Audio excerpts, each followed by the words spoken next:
Welcome to Portland Tea Party. Portland Tea Party. I started thinking about speaking in Spanish like last episode. Today, we have such a good show for you. We have Malia Spencer from the Portland Business Journal and Marcus Harvey from Portland Gear, and we are here live from Portland Gear today. Let's get into it.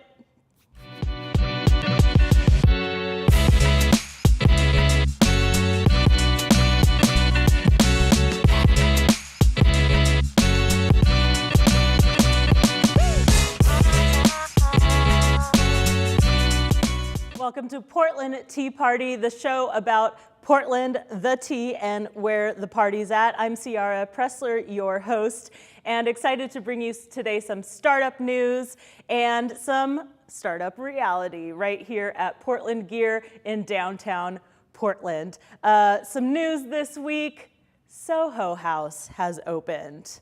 What's Soho House?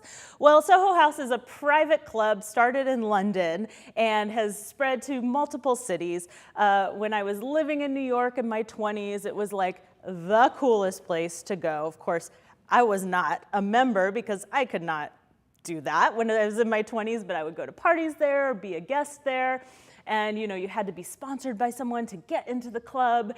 And you may know it from the famous Sex and the City episode where Samantha needs to find a pool, so she fakes having a membership to be able to get in. That is Soho House, New York City. I have lots of good memories there. I moved to New York, of course, at the tender age of 35 and still loved to go out and party and do things, but Portland doesn't have a lot of fancy places, right? Portland's kind of the place for breweries and dive bars and things like that, and I was like, I miss my Equinox gym. And what if we had a club like that? And Portland does have clubs. There's the University Club and the Arlington Club and the MAC and the golf clubs, but those aren't really my vibe. So when I heard last year that a Soho House was coming, I was overjoyed. I was about to live in a tent outside of there until it opened. I was really excited about the idea of a place I could go, a third place, as the psychologists say, to have community, to get inspired, to network, and all of that. Now, of course, now that Soho House has opened, even the New York Times is asking, does Portland need a Soho House? And I am here to tell you resoundingly, hell yes, we need it, right? Now, some of the arguments against Soho House include, well, it's not weird like Portland. Well, first of all, if you're gonna be a city, you have to be more than one thing. Not all of us identify as weird, and I have found the expression of weird is distinctly white. So if we're going to have a diverse and eclectic and dynamic city, there's gonna have to be more demographics than just weird.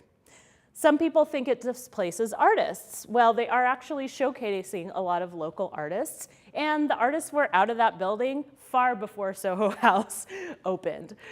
The other argument is that it's expensive. Well, expensive compared to what?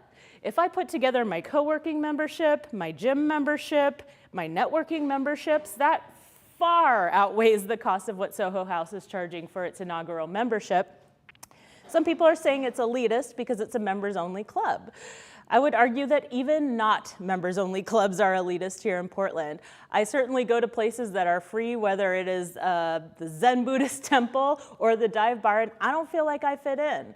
So I, as a Portlander, and other people who are Portlanders that may not fit in with some of these stereotypes of what Portland thinks it is, we might also want some place to go that we feel at home, that we're excited about, and that helps us build our careers and our relationships. So I say, welcome Soho House, and we'll just overlook for now the fact that I haven't received my membership invitation, and I'll go have my identity crisis about that on my own this weekend. When we come back, Malia Spencer of the Portland Business Journal, we will be talking about the startup news.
It has. This is great. This is super fun. I know. Well, tell us all about what you do at Portland Business Journal. So at the Portland Business Journal, I cover several things.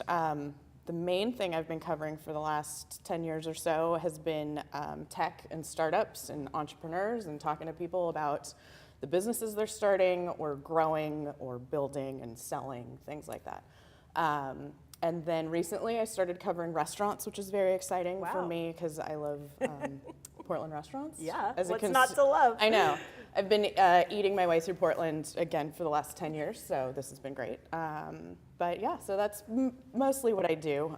It's a lot of talking to people, finding out about weird technical things I never thought I'd probably learn about, and asking questions over and over again to engineers to explain it to me one more time, because I don't get it, so. Yeah, I mean, it's a good exercise for them to be able to explain their businesses better, because you talk to people before they're even launched sometimes. Yes. I mean, how do you even find out about these businesses? I go to a lot of pitch competitions. Those are always fun. There's tons of those around Portland. They're starting to kind of pick back up again now after the pandemic. Yeah. Pre-pandemic, there was stuff going on constantly.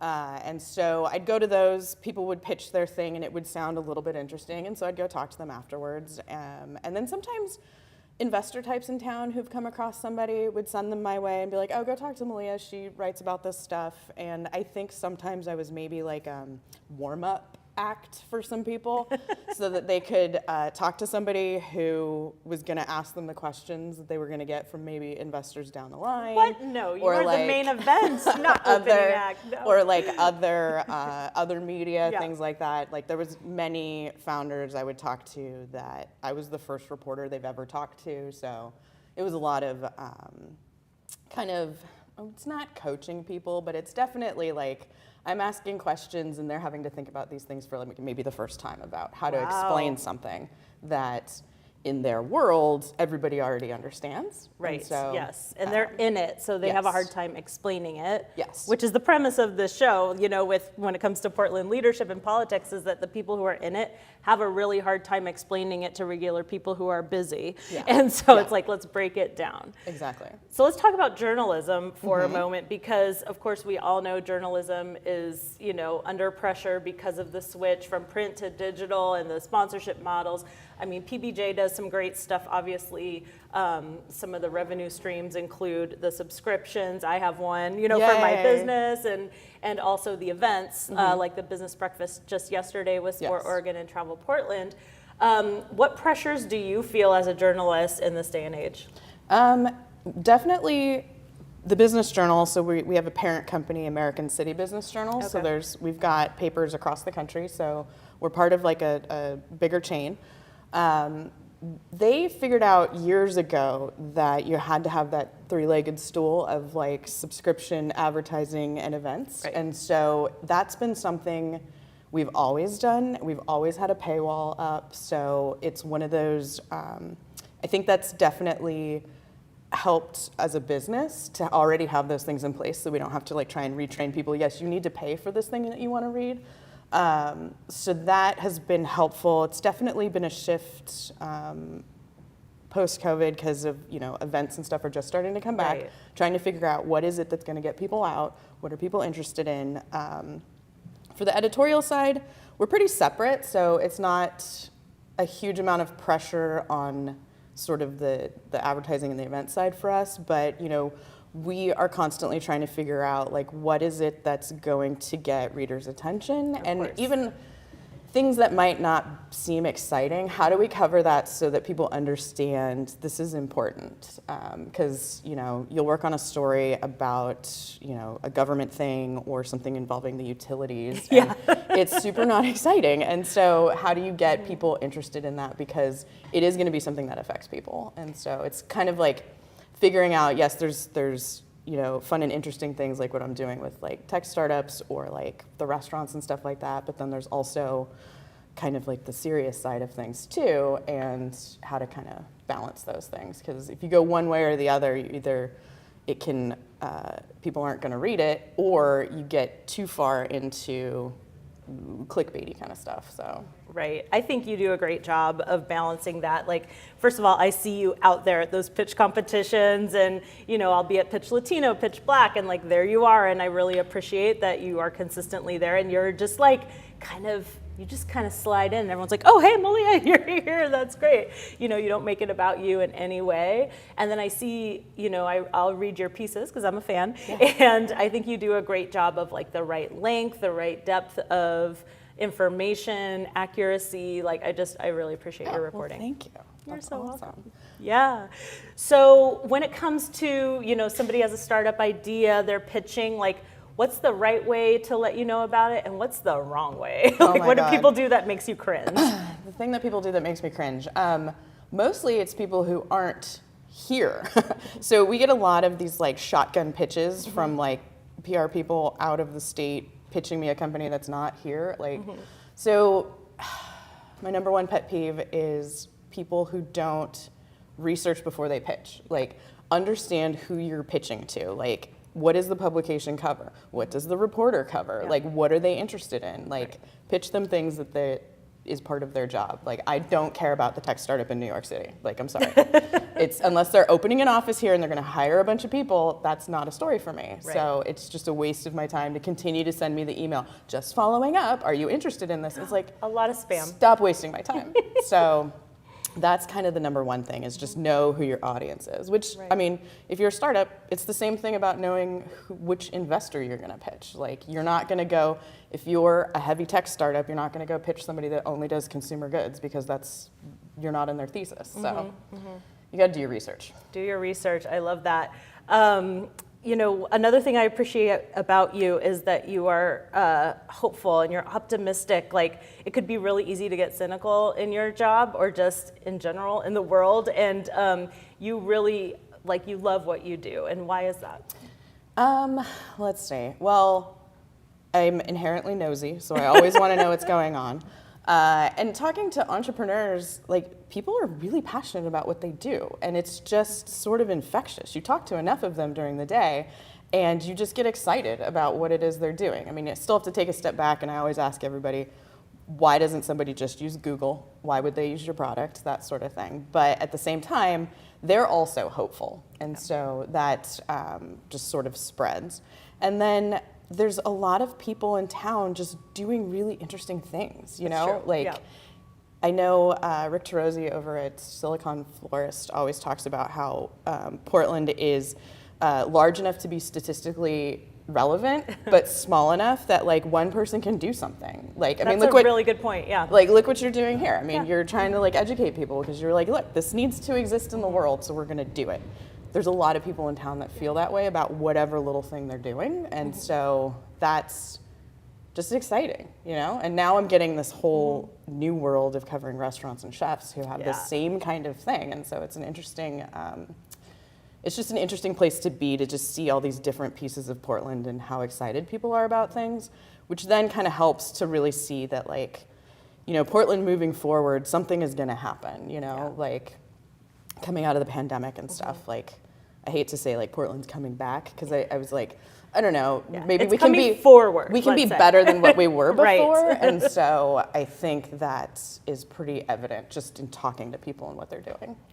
Oh, I love that. Where can people find your coverage, follow you, see what you're covering? Yes. So the PortlandBusinessJournal.com is where you can find everything. Because I have a bunch of colleagues who are also very good at their jobs and covering all different aspects of Portland.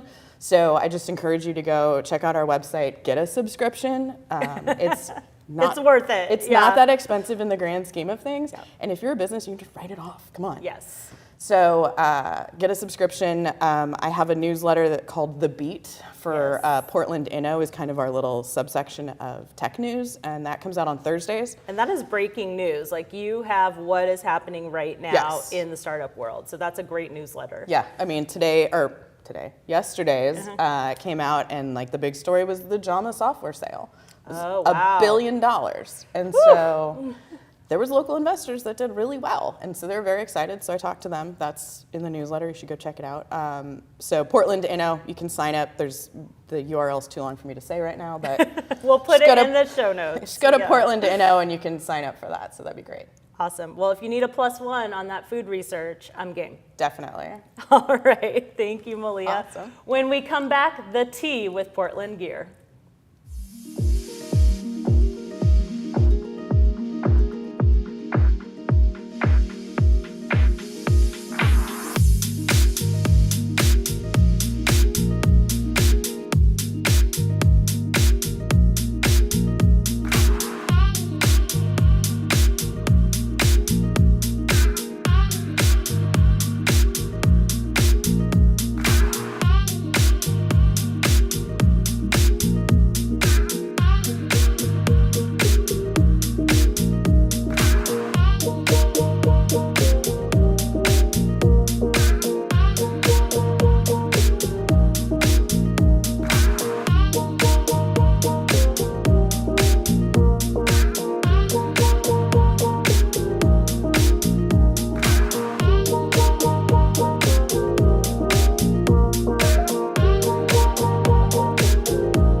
It's tea time, and I am here at Portland Gear with Marcus Harvey. I want to say Marcus Garvey, but you are not a civil rights activist, are you? Thank you so much for having us today. Thanks for being here. We appreciate you being in our store down here. It's amazing. Thanks. You are Portland famous. I mean, this hat is ubiquitous. It is legendary. It is iconic. Tell us the story behind how this brand came to be. Yeah, I appreciate that. Thank you. We're almost 10 years old now, which is crazy. So started in November of 2014. My big Instagram is just Portland, @Portland. So I got 450,000 followers on there and built that years ago before this and built this following people that love Portland. My background was in screen printing, graphic design. I always loved branding and logos and loved Nike and the Oregon Ducks. And so I went to University of Oregon. So when I moved back to Portland after college, started that Instagram, didn't know what I was going to do with it, but just started building a community of people that love Portland like I did. And came up with the P logo that's got the state of Oregon on the inside of it and launched it on Black Friday 2014 and had no expectations for it. I just designed it for myself. I wanted to wear something to wear my Portland pride. And the first day I did $5,000 in sales from one Instagram post. And I was like, what in the world? You know, I was broke, living at home with friends, you know, and I was like, $5,000, I'm rich, I could retire. And then I wanted to do it again, so I designed a sweatshirt and a hat, and then we got a Volkswagen bus and started doing pop-ups and opened our first store, and now we're in our new store down here in the West End, the former cleaners space at the Ace Hotel. So we've been in here for about 6 or 7 months, which has been we were in our previous store up at Providence Park for about 8 years, and we needed to get out and just grow, and so this has been amazing to be down in the neighborhood down here with neighbors like Wild Fang and Woonwinkle and Pals across the street and the Ritz being open. So really fun to be in more of kind of an energetic corner and all windows, and it's just been great. So it's a 9.5 years in. Yeah, beautiful space. Thank you. Everyone's got to come down here, 10th Avenue. Yep. That is like the startup story that everyone dreams of. Like, I put something on Instagram. Do you think that could happen now? Like that the algorithms are different and there's so many brands? Yeah, it was good timing. Yeah, right timing across the board. It was right timing for Portland. You know, it was 10 years ago, Portland was in its heyday and everyone was loving Portland, and we don't have a baseball team, which is generally kind of what your logo of a city becomes. So it's like your Dodgers hat and your Yankees hat. So it was like, we didn't kind of have a logo that everyone was already wearing.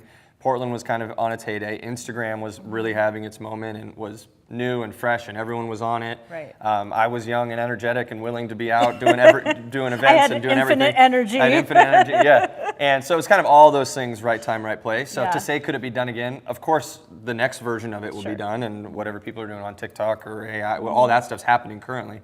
But as far as our little story, I don't know. Yeah. Glad we were able to do it, though. I'm glad too. Yeah. I mean, I have worked with entrepreneurs and coached entrepreneurs for 20 years, so I know that. You're only like journey. 25 years old, so how have you been doing it for 20 years? Good point. Add 20 to that.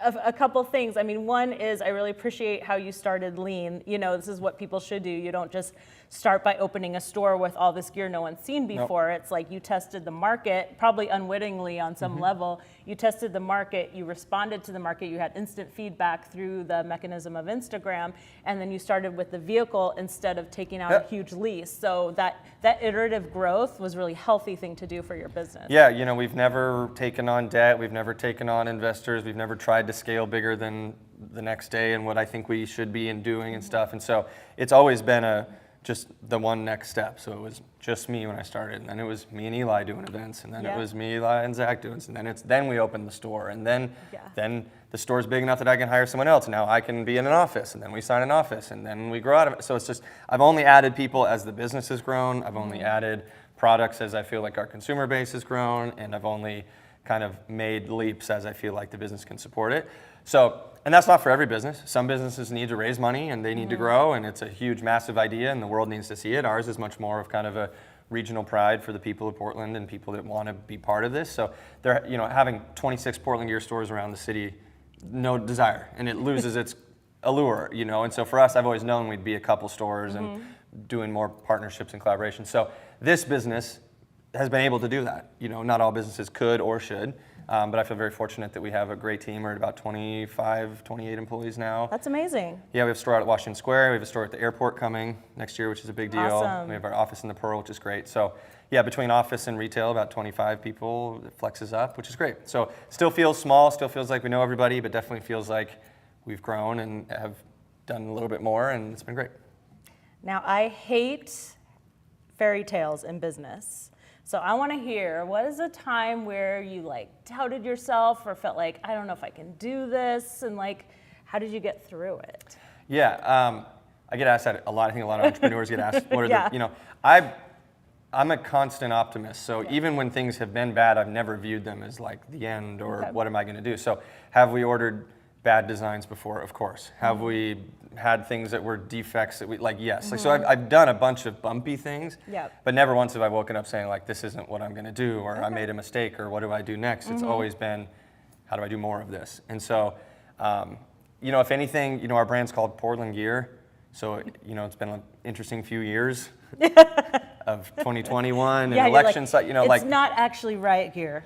Correct. So if anything, you know, but that's been a bruise, but that hasn't been a break. And so dealing with kind of the perception in Portland and people's perception and having the biggest Instagram page in the city and just a lot of the stuff that we get in comments and DMs, and even when it's consistently positive, we never post anything bad about the city, and we haven't, even when we wanted to. I appreciate that. But that doesn't mean the comments don't go off. And sure. You know, it's just been it's been really interesting. We just had a video that went viral a couple days ago on the Portland page. I just posted a great video of people dancing at the cherry blossoms. Oh yeah, and it was very interesting. I saw that one in Mexico. It was like everywhere. So it was down. We were at the cherry blossoms. It was sunny, and you know, there's interesting people dancing, and it was all silent dancing. It was so Portland, but it was also like just refreshing. And I posted, I was like, this is great. Yeah. And now it's at 6 million views with 25,000 so comments. But as it's hit each kind of algorithm lift, the comments just get weirder and worse. And so I don't know if that's, you know, fighting the global perception of Portland, or I think we talk a lot about,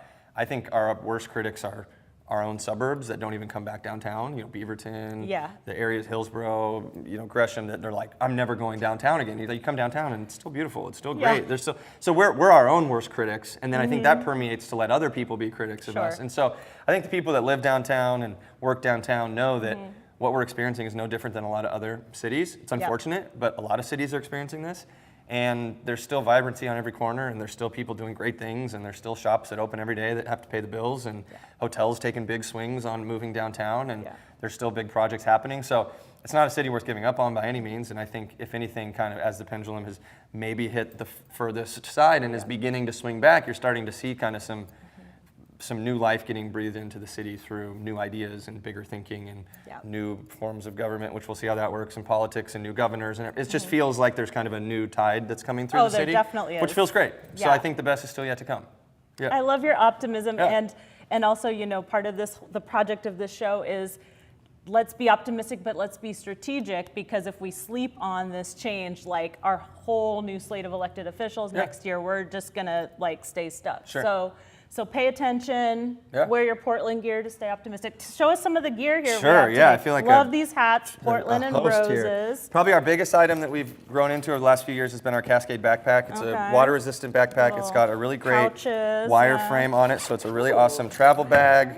And these have been great. We sell these all over the country now because people love kind of the idea of water-resistant and travel. So these have been huge for us, which is great.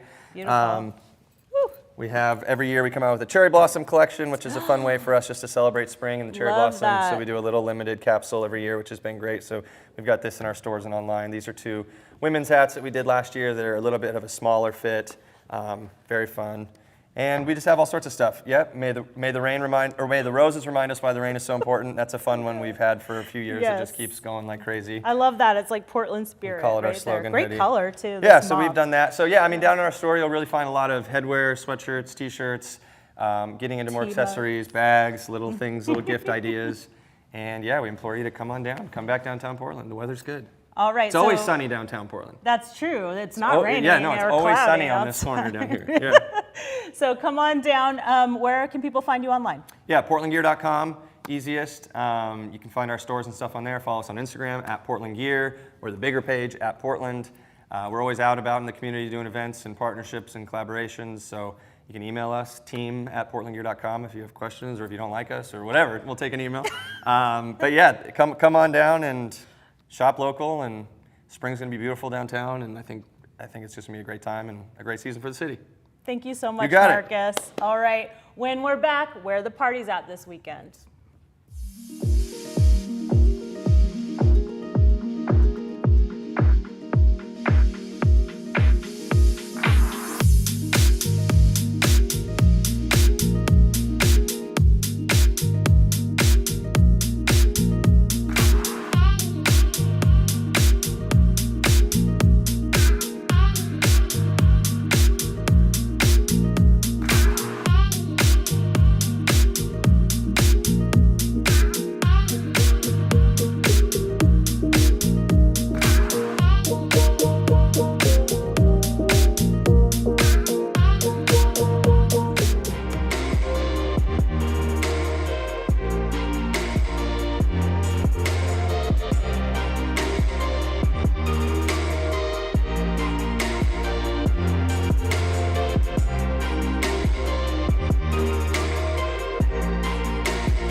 It's party time. Where's the party at this week in Portland? Well, first of all, this weekend you might want to take a little day trip down to North Marion County, where the Wooden Shoe Tulip Festival starts on March 22nd. That's today, but it goes for a little while, so you have time, but it gets very busy. So you really want to plan your trip in advance. Wooden Shoe Tulip Festival, definitely a destination, place to travel. If you need more information, you can go to their website, check it in the show notes. Also, Travel Oregon is a great resource for finding out about some regional trips you can take that are just a stone's throw away from Portland.